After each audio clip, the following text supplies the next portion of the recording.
finally we go to the last portion of her life, her marriage, which has been equally disastrous. Maybe before she says something, I would say that her marriage is a cocktail of all the problems combined from her childhood and what we are seeing. Yeah.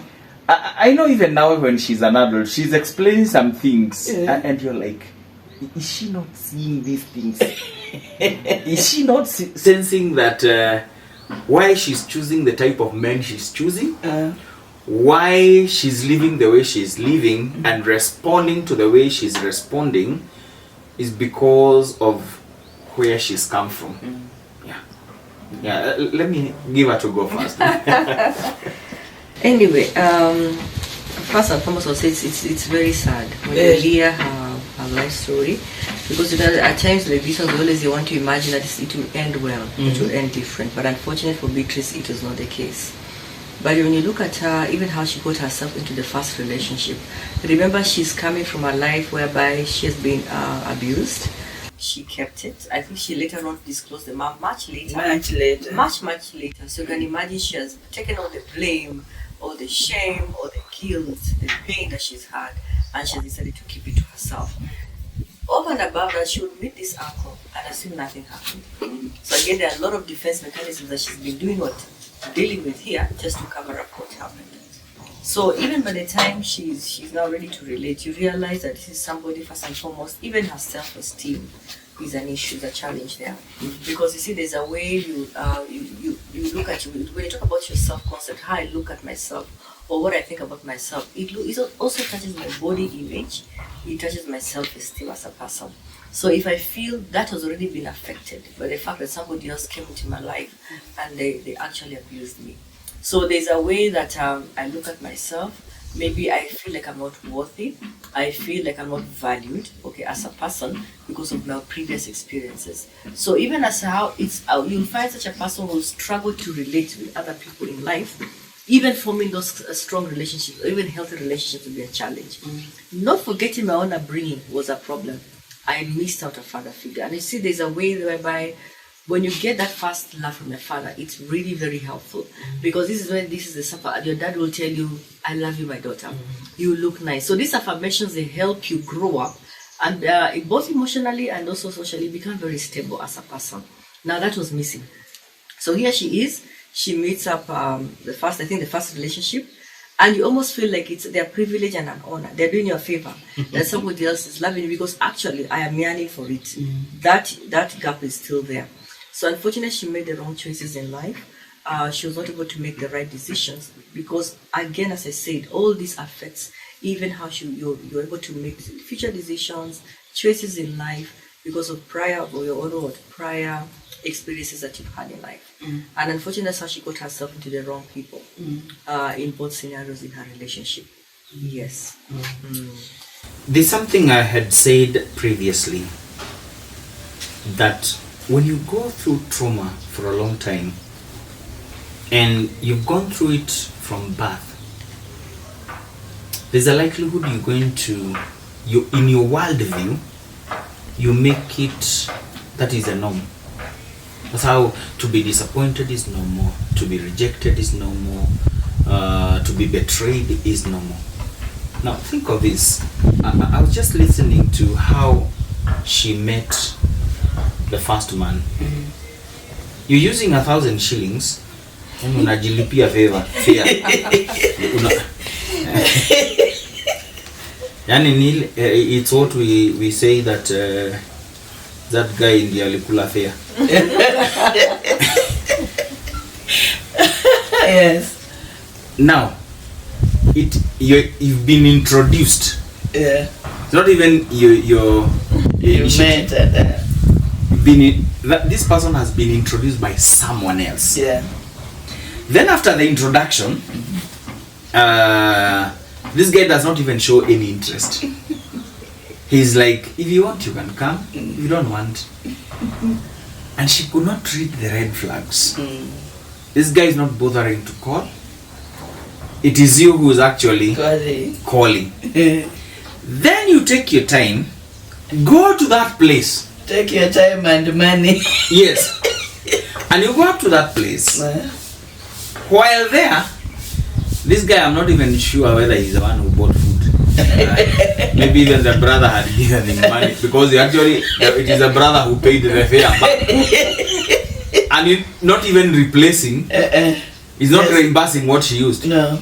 Is take and go back where you came from. That kind of thing shows us something. What is your point of reference? The only family that she came close, her husband and wife, is her stepfather and the mother.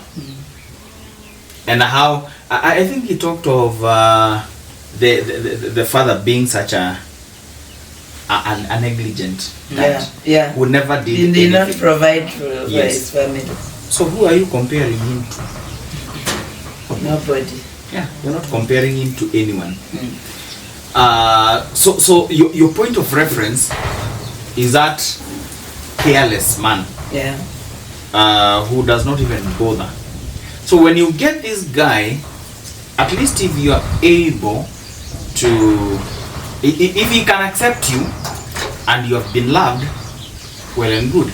I had her talking that whether she was approached by other men, and in most cases she rejected them because probably they had other families or there were men, those who were approaching her. But she could not have chosen a different man. Chances are, and you know, when people are too nice, when a man is too nice to you, you need to think twice. A man can sense desperation a mile away. And that is why when a man is approaching a woman, there are higher chances that they will bring these stories ya kuhurumiwa. That is when you what is the word? Sympathy. They'll always approach you through either bragging too much so that you see them as a hero. When they know that doesn't work, you present yourself in a way that this, you will affect this woman emotionally, so that she feels that I'm the only one who can be able to bring that comfort to you.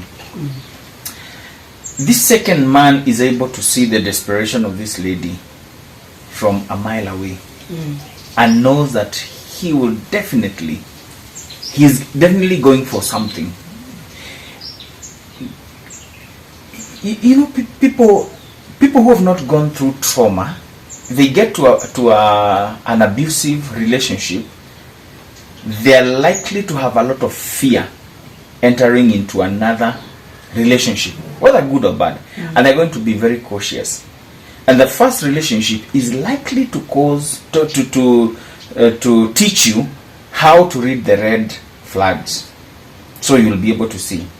You can imagine, this is a man who has already rejected you. This is a man who uses you to even work for your cousins and all that. Then, after being left, again you enter into almost similar situation, especially when it comes to these phone issues. You open the phone, you see this, you say, it's going to work, I'm just going to deal with it. I want to deal with this relationship. Then you see it again, you even discuss about it, and eventually tables are turned around and it is you who has that mistake. That tells you of somebody who's suffering from a trauma, or how they have been brought up. Yeah, it may not necessarily be trauma of this type, but many things that are traumatic would lead to the choice of partner that you're going to choose. Okay, in addition also, when you look at how we grow as children grow, their developmental milestones, we normally call it milestones, is what a child will achieve at every stage in life. So when that child, for example, in their brain, we call it that toddler stage, when I receive my parents' love, I'm fed and taken care of, I learn to trust. So I build hope, this hope in life. Remember, I've just come to the world. So as I grow, children will learn in many ways. They'll try out new things. So when they're supported, they'll not be shameful in what they're trying to do.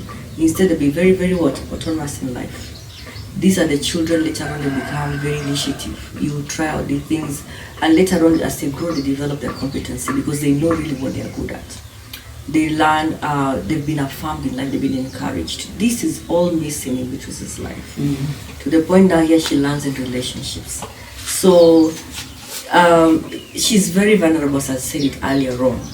So for such a particular child, you find that even in terms of knowing really what do I want in life, what should I, being empowered as a woman, that I also have competencies, I'm also good at something, what are my strengths in life? She did not have an opportunity even to explore that. So all she sees is a negative side of her life. I see rejection, I see abandonment. So anyone who is trying to show a bit of love, I truly run and impress them. There is that father-daughter syndrome, we call it kind of psychology, whereby the child is looking out for the father. For her, it went on for many years. And I think in her first marriage, you saw her being brought back home, and that was the agenda of discussion. You see, so that means it was a weighty thing, even in her marriage, that even the husband would see it as a gap or something that would do what could easily manipulate her. So, and that's where Beatrice was struggling with the fact that I don't know who this man is, my father, my identity, where do I belong? These identity issues really made her self-esteem an issue. And when I listen to her story, there's a bit of that element of low self-esteem, lack of confidence. That in fact, if you look at her, all her relationships, somebody was always introducing her to somebody. That means there's no one time she actually was confident enough and say, this is what I want, this is the kind of a person I want, this is what I'm looking out for. It was always like kind of like a second party doing that for her. So that says a lot about her, who she was and who she really later became in life. But I would say there's hope for her. Because at some point I had a talk about there was a counselor, but I think they did not pursue, they didn't walk that journey through. So I think it's important for her, because before she maybe gets into another relationship, let her deal with all these issues that she's going through, and she'll learn to love herself once again. She'll learn to embrace herself. She will get to know the strengths that she has, what she's good at, and really know that she's a person of value and somebody of self-worth. That even as she goes to relate with somebody else, she realizes that they also need to do what they also need to love and value her in return. That it's not a favor, but it's actually, as Pastor would say, it's actually God-given. So I think we should do. Yeah. In this last relationship, I see an aspect of bitterness, of revenge. Yeah. Is this now all these issues coming out? When you get to a point where now you begin understanding things in their full measures, and as you grow, you now begin seeing the big picture and the consequences of what happened, and you start feeling the unfairness that was meted on you.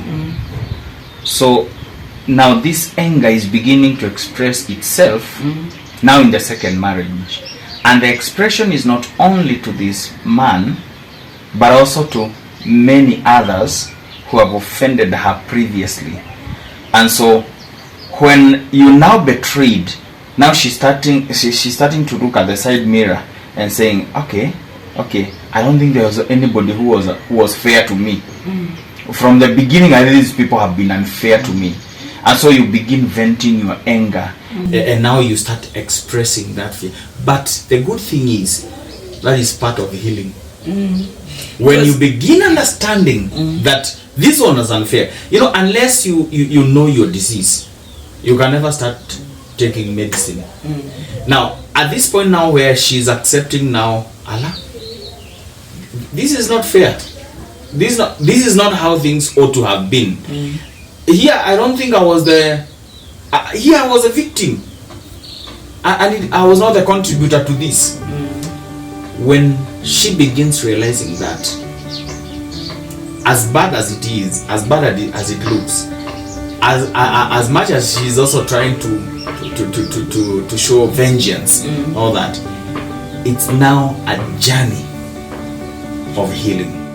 Thank you for watching the mini series of Elizabeth Beatrice's story. Please comment on the story and on the insights that have been brought out by the psychologist and the pastor. Blessings.